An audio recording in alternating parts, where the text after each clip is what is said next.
How's it, guys? This is Davey FPL, and welcome back to another Fantasy Premier League video. I'm going to start this video off with the bad news.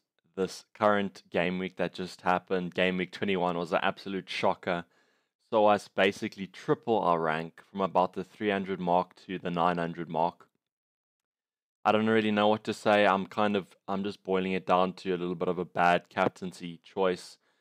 Hazard ended up disappointing very much. And to make it worse, the other two captaincy options, Kane and Aubameyang, they both got 12 points. So that's 4 times the points that he got. So just boiling it down to a little bit of a bad captaincy choice, and my other assets are performing. But luckily, I don't think it was the greatest week for everyone, especially for those of us that captained Hazard. But we move on. It's still early in the season. Don't be too hard on yourself for the captaincy option. A lot of people captain Hazard, including me. So what can we do? Now, I did do a collaboration with Capkin Gaming. We went over a thorough review of Game Week 21. So I will leave that video in the description. And if you want to kind of get a better grasp of what happened, I go through my team very thoroughly.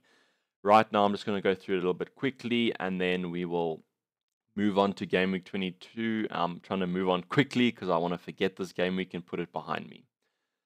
So basically, there weren't many top performers in my team. Kane got 12 points, and then I was happy with Robertson's 5 against City. But basically, this game week, the three teams that disappointed me the most were West Ham, Wolves, and Everton. Both teams had relatively easy fixtures, and all of them either lost or just didn't perform with my assets. For example, Felipe Anderson didn't score any goals or assists in their 2-2 draw, and Fabianski didn't get any save points, and he conceded 2. Kane, obviously very happy with him. Very good points. Only reason I kind of didn't captain him was that Spurs were looking a little bit tired, and I was just a little bit worried. And then the last time they played Cardiff was a 1-0. So he ended up getting a nice 1 goal and 1 assist. And then he didn't get the clean sheet points, but Spurs didn't concede. So nice if you had a Spurs defender on you. But as I said, Everton, West Ham, and Wolves disappointed me. And obviously, I have double ups of those teams, so it really cost my game week.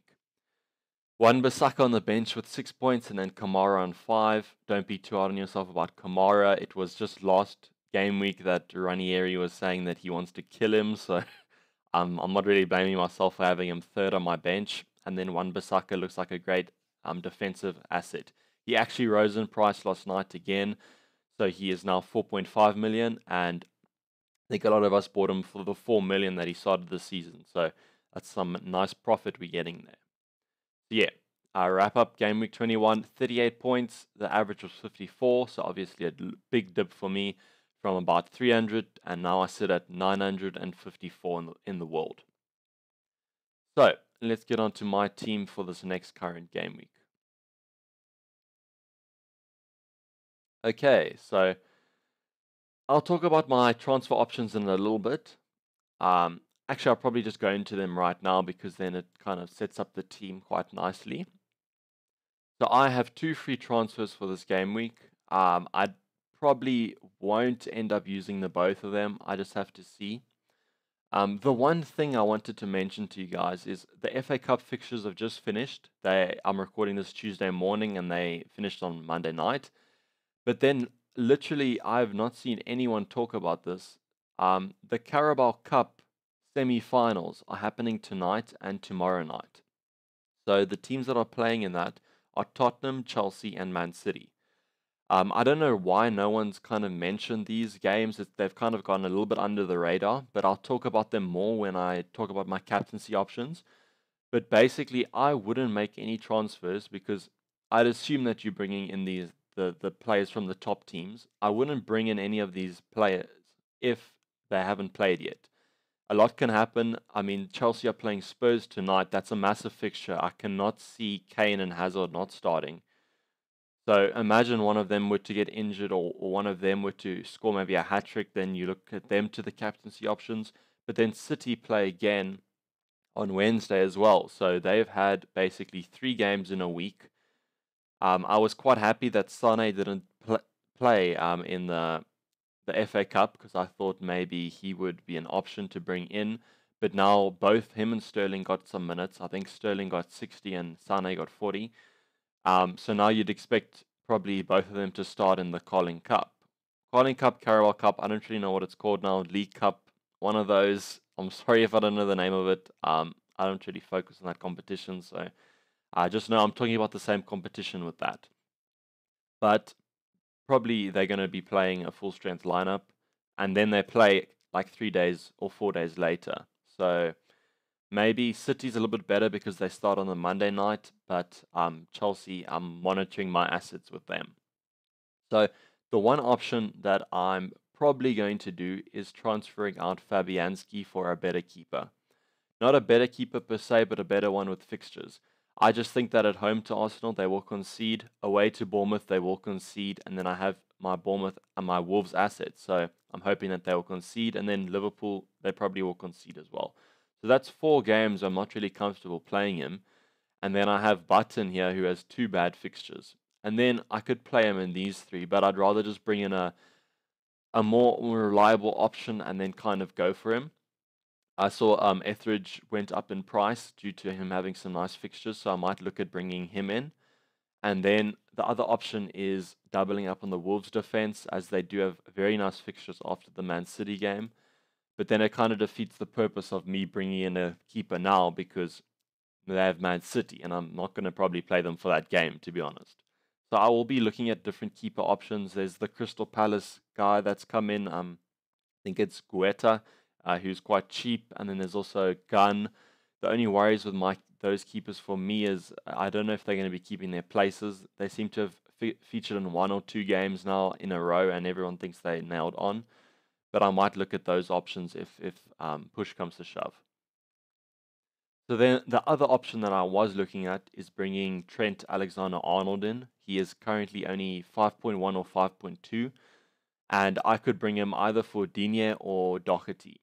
The thing is, I don't really know if that's worth the move, as they both have pretty nice fixtures. To be honest, I don't have much faith in Everton's clean sheet ability, and then Wolves kind of worry me a little bit because they kind of win against or play well against the big teams and then kind of drop off against the lesser teams. As you can see, they lost 2-0 and then they drew 1-1 with Fulham, which everyone is expecting them to win. So I'm not really comfortable with transferring them out due to those attacking returns, but they do have some nice fixtures coming up, so I don't know if it's worth transferring in and doubling up on that Liverpool defense. If I probably were to get rid of someone, it would be Kiko Femenia in my defense, but kind of just holding on to him because he's quite cheap. Then the other transfer move that I can make, and that would see me bring in some Man City coverage, would be Felipe Anderson out, and then Richarlison out, and then bring in the likes of Sane, and then everyone's favorite enabler right now, Camarasa. I'm not really that unhappy with this move. I think it's quite a good move. I don't really like West Ham's fixtures, as I did say, but I just think that Arsenal at home is not the worst fixture for attacking returns. Defensive returns, I don't think they're going to get a clean sheet, but they could sneak a goal, a couple goals. Arsenal's defense isn't that good. But this option does let me bring in a Man City player and get that Man City coverage.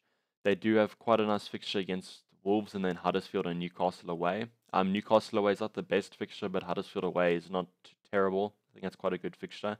And considering Leroy Sané is sitting at 10% ownership, I'm not that unhappy with this move, and I could see myself making it. I just think that these 2 players, I don't think that they will outscore Richarlison and Anderson this game week.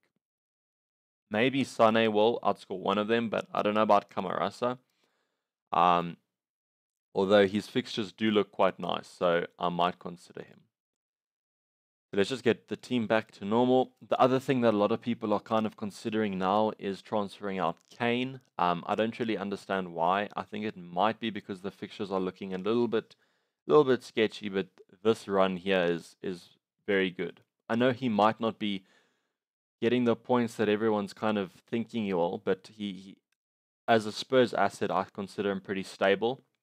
If Son was playing the entire season at Spurs, I would bring him in. But this Asia Cup break kind of takes my eye off him a little bit, and I think Kane will be the best asset till then. The one option that you could do is if you're downgrading Kane to another cheap striker, is maybe bring in Eriksen to your midfield, which is also a good option. I mean, he is on most free kicks and he does offer that creative outlet for Spurs. So you could do that. It's just kind of assessing which option you think is going to be the best over the coming weeks. If you think Eriksen's going to outscore Kane, then go for it. Even if he doesn't outscore Kane, he's about 3 mil cheaper, so you could go for that one. But as I said, right now, probably the transfer I'll be making is taking Fabianski and moving him to another keeper. I don't really have a problem with my team, as you'll see in my team preview now that I do. The only other option that I kind of wanted to do was bring in another Man City, no, not a Man City, sorry, a Man United player. I could see myself doing that the following week for Felipe Anderson. I might transfer him to Martial. Or what I would do is bring in Rashford for maybe Kamara if I bring enough money in. The only thing that I'm kind of a little bit worried about is Man United's minutes. They kind of seem to rotate a lot. We saw that with, I think it was Martial, or I think it was Rashford actually, that played 60 minutes. I'm a little bit worried. I don't really want my assets to be playing 60 minutes when they have these very nice fixtures. But obviously, what's happened now with Man U is they have a lot of players currently fit, such as Sanchez and Lukaku. And I mean, Lingard's there, Rashford's there, Martial's there, Pogba's there. So they have kind of a lot of assets for not that many positions. Pogba's the most nailed because he does play in that midfield, and they don't have that many midfield players. And I don't think he's going to be not playing Pogba ever. So Pogba does have this knock currently, but Solskjaer said that he should be fine. He was at home while they were in Dubai, but is expected to join up with them later. So I can't see him not if he is fit or near fitness. I don't see him not playing in Spurs. So I think Man United want to kind of send a message to the other teams that they're not just a team that gets beaten by the lesser teams under Mourinho, and they can really do some damage to the bigger opponents under Solskjaer.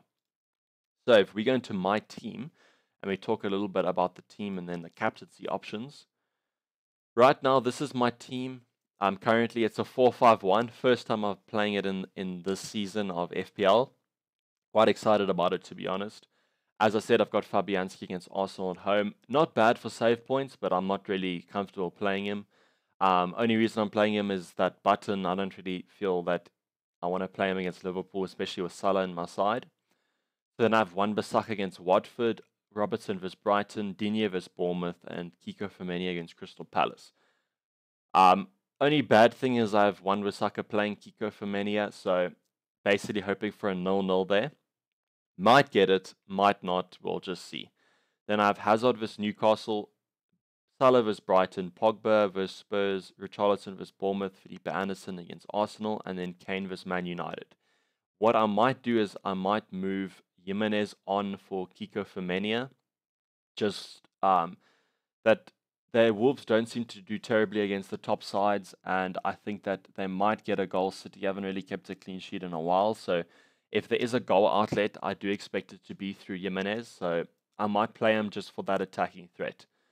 Now let's talk about some captaincy options. So as I said, no one is really considering these League Cup games midweek, and if I look at it, Salah played last night, but he only played for 20 minutes. Liverpool got beat by Wolves, so they're out of the FA Cup. He only played for 20 minutes, and then he's going to have this full rest period. Basically, had a full rest against Wolves, and then he's coming into a Brighton fixture like rested, whereas all the other assets have played. Okay, they didn't play in the FA Cup, but they will play in this midweek fixture. So I guess you can say that it's basically like a Champions League week or something like that. But I just think that having Salah and having this rest, and then having Brighton and Liverpool having lost the last two, they're going to want to bounce back and they're going to be firing and they're going to be ready to go. So currently the captaincy is on him. If I were to captain someone else, it would be Hazard. I'm just going to see how he performs against Spurs in this game tonight. I do think he is a good asset for this game week against Newcastle at home.